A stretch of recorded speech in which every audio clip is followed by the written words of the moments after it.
제9장 예수님께서 배를 타시고 호수를 가로질러 고향으로 돌아오셨습니다. 그때 사람들이 중풍병 환자 한 사람을 침상에 누인 채 예수님께로 데려왔습니다. 예수님께서 사람들의 믿음을 보시고 중풍병 환자에게 말씀하셨습니다. 안심하여라 아들아, 내 죄가 용서받았다. 몇몇 율법학자들이 속으로 말했습니다. 이 사람이 하나님을 모독하는구나. 예수님께서 그들의 생각을 아시고 말씀하셨습니다. 어찌하여 너희가 마음속으로 악한 생각을 하느냐. 내 죄가 용서받았다라고 하는 것과 일어나 걸어라 하고 말하는 것 중에서 어느 것이 더 쉽겠느냐.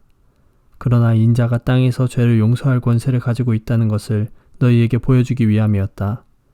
그리고 예수님께서 중풍병 환자에게 말씀하셨습니다. 일어나 내 침상을 가지고 집으로 가거라. 그러자 그 사람이 일어나 집으로 갔습니다. 사람들이 이것을 보고 두려워하며 사람에게 이런 권세를 주신 하나님께 영광을 돌렸습니다.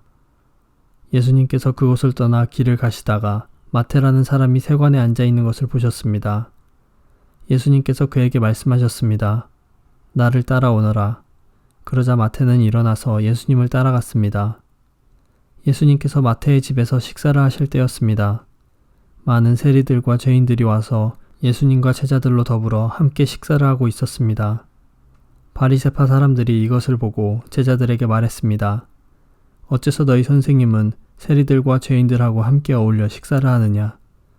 예수님께서 이 소리를 들으시고 말씀하셨습니다. 건강한 사람은 의사가 필요 없으나 환자들은 의사가 필요하다. 너희는 가서 나는 희생제물보다 자비를 원한다 라는 말씀이 무슨 뜻인지 배워라. 나는 의인을 부르러 온 것이 아니라 죄인을 부르러 왔다. 그때 요한의 제자들이 예수님께 와서 말했습니다. 우리들과 바리새파 사람들은 자주 금식을 하는데 왜 선생님의 제자들은 전혀 금식을 하지 않습니까?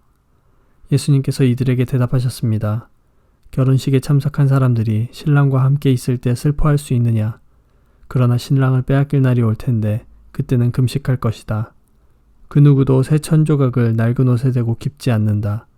만일 그렇게 하면 새 천조각이 그 옷을 잡아당겨 더 심하게 찢어질 것이다. 그 누구도 새 포도주를 낡은 가죽 부대에 담지 않는다. 만일 그렇게 하면 낡은 부대가 터져 포도주가 쏟아지고 가죽 부대도 못 쓰게 될 것이다. 새 포도주는 새 가죽 부대에 넣어야 한다. 그래야 둘 다 보존될 수 있다. 예수님께서 이 말씀을 하시는 동안 회당장이 와서 예수님께 절하고 말했습니다. 제 딸이 조금 전에 죽었습니다. 오셔서 손을 얹어 주십시오. 그러면 다시 살아날 것입니다. 예수님께서 일어나 회당장을 따라가셨습니다. 제자들도 같이 갔습니다. 가는 길에 12년 동안 혈루증을 앓아온 한 여자가 예수님의 뒤로 와서 옷깃을 만졌습니다. 그녀는 속으로 예수님의 옷을 만지기만 해도 내가 나을 거야 라고 생각했던 것입니다. 예수님께서 뒤돌아서서 그 여자를 보고 말씀하셨습니다. 안심하여라 딸아, 내 믿음이 너를 구원하였다. 그 즉시 그 여자의 병이 나았습니다. 예수님께서 회당장의 집에 도착했을 때였습니다. 예수님은 피리를 부는 사람들과 떠드는 사람들을 보셨습니다. 예수님께서 말씀하셨습니다. 물러나라. 소녀는 죽은 것이 아니라 자고 있는 것이다. 그러자 사람들이 예수님을 비웃었습니다. 사람들을 밖으로 내보낸 뒤 예수님께서 들어가셔서 소녀의 손을 잡았습니다. 그러자 소녀가 일어났습니다. 이 소식은 온 동네 사방으로 퍼져나갔습니다. 예수님께서 거기를 떠나가실 때 보지 못하는 두 사람이 예수님을 따라오면서 소리 질렀습니다. 다윗의 자손이여 우리를 불쌍히 여겨주소서. 예수님께서 집 안으로 들어가시자 보지 못하는 사람들이 예수님께 나왔습니다. 예수님께서 그들에게 물으셨습니다. 내가 너희를 보게 할 수 있다고 믿느냐? 그들이 대답했습니다. 그렇습니다, 주님. 예수님께서 그들의 눈을 만지시며 말씀하셨습니다.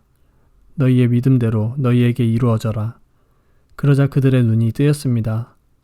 예수님께서 그들에게 매우 엄중히 이르셨습니다. 이 일을 아무에게도 알리지 마라. 그러나 두 사람은 나가서 예수님에 대한 소문을 사방에 퍼뜨렸습니다. 그들이 떠나갔을 때 사람들이 귀신 들려 말하지 못하는 사람을 데리고 예수님께 왔습니다. 예수님께서 귀신을 내쫓자 말 못했던 사람이 말을 하게 되었습니다. 사람들은 놀라서 말했습니다.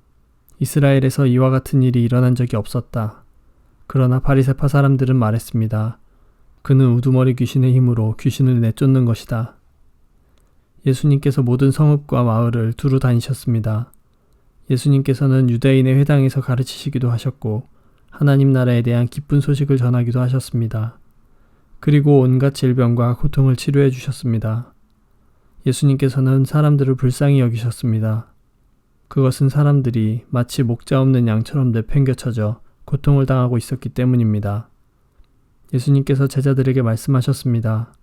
추수할 것은 넘쳐나는데 일꾼이 적구나.